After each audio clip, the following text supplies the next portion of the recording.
Sir গরুটা নেও, গরুটা খুব ভালো হইবে, মোর নিজের বাড়ির পোষা গরু, খুবই ভালো স্যার। দুধ সেকমেন এখনাও চাইটিবেন না স্যার।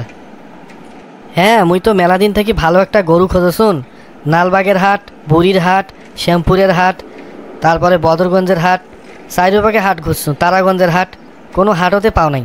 তা ভালো করি কন তোমার গরু কি ভালো হইবে? দুধ দেবে তো ঠিকঠাক মতো? কি যে কন স্যার, মোর গরু খুবই চালাক, দুধ দেবে কনসন খালি। তোমরা দুধ খাইতে খাইতে দেখবেন তোমার আমাশা ধরে যাবে, দুধ বেচপারও পাইবেন। মুই তো তোমাক ঠকবার নাও স্যার, গরুটা নেও। গরুটা মুই ওই পাকে বান্ধি থুই আসছো, গাড়িখানের ওই পাকে, কারণ ওই গরুটার প্রতি সবারই লোভ। আমার এলাকার লোক তো নেওয়ার জন্যে মনে করো মিছিল শুরু করে দিছে, কিন্তু মোর কথা হল মোর হাতের জিনিস মুই বাড়িতে বেচপার নাও, প্রয়োজনে হাটত নিয়ে যায়, মোর 2 টাকা লস হোক লাভ হোক মুই হাটতে বেচাইম। তা তোরা যেহেতু দামাদামি করনেন, তোমার সাথে মোর কথাবার্তা কয়া খুব ভালো লাগিল। তোরা গরুটা নিয়ে যাও, লাভ করে পাবেন। গরুটা ভালো দুধ দেয়, রানিংয়ে দুধ দেওছে স্যার।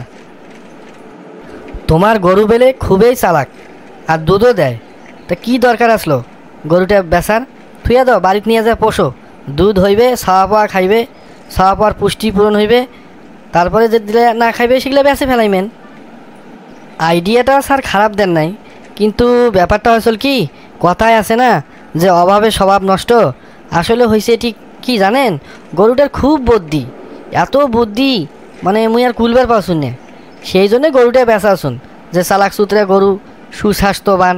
তোমরাও একটা টাকাওয়ালা মানুষ, তোমরাও বাড়ির যেহেতু পোষমেন, মোর পরিচিত মানুষ, এই জন্য তোমাকে দি ব্যস্ত আসুন।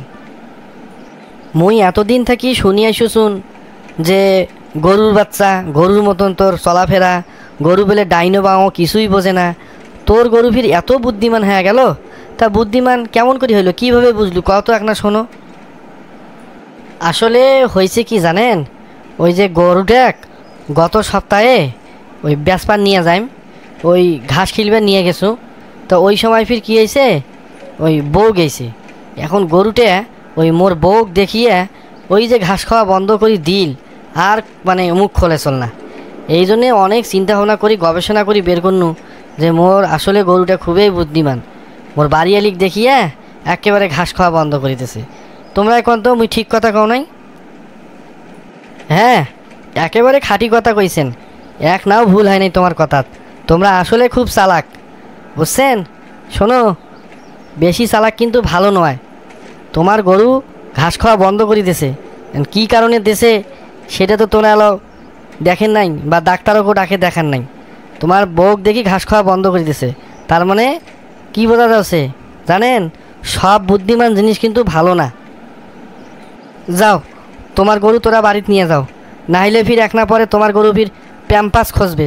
তোমার গরুর তো খুব বুদ্ধি। ধরেন ধরেন ধরেন, তোমার গরু মুই নিবার পাবার নাও, পরে ফির এই প্যাম্পাস ছাড়া ফির হাঁকবেন নাই, মুতবেন নাই, বলে যন্ত্রণার দরকার নেই। যাও তোরা নিয়ে যাও। এই গল্পটা থাকিয়া স্পষ্টভাবে একটা জিনিস বোঝা যায় যে সব বুদ্ধিমান জিনিস কিন্তু ভালো হয় না, আর সব বুদ্ধি কিন্তু সব জায়গায় খাটাও যায় না। তা আসুন আমরা নিজের বুদ্ধিকে সঠিক সময়ে সঠিক বিষয়ের উপর ব্যবহার করে জীবনে কিছু মুনাফা অর্জন করার চেষ্টা করি। তা সকলে ভালো থাকেন, সুস্থ থাকেন, সুন্দর থাকেন, বুদ্ধিটাকে সুন্দর জায়গায় ব্যবহার করে 2 পয়সা ইনকাম করেন। ধুর, এটা একটা কথা হল, সারার জায়গায় একটা বুদ্ধি বার করনু, তাও বুদ্ধিটা খাটিন না। তা অডিয়েন্স, মোর ভুল হয়ে গেছে, মোর মতন কাউ ফির এরকম করেন না, মোক সবাই ক্ষমা করি দেন। আর ভিডিওটা কায় করে থাকি দেখেনজন, দয়া করিয়া প্লিজ একটা কমেন্ট করে জানান। আর ভিডিওটা যদি ভালো লাগে একটা লাইক মারেন। তোরা কেন খুব আলসিয়া হয়ে গেছেন, এত আলসিয়া মুই দেখো নাই। আর একটা শেয়ার করি দেন তো, শেয়ার করতে এত কিসের বেহে শরম লাগে? ভালো লাগলে শেয়ার করবেন, তাইলে তো ভালো ভালো ভিডিও, ভালো ভালো গল্প নিয়ে হাজির হইম। তা আজকে এই পর্যন্ত থাক, মুই দেখো মোর বুদ্ধিমান গরুটেক অন্য কোনোটে খাপা যায় কি না।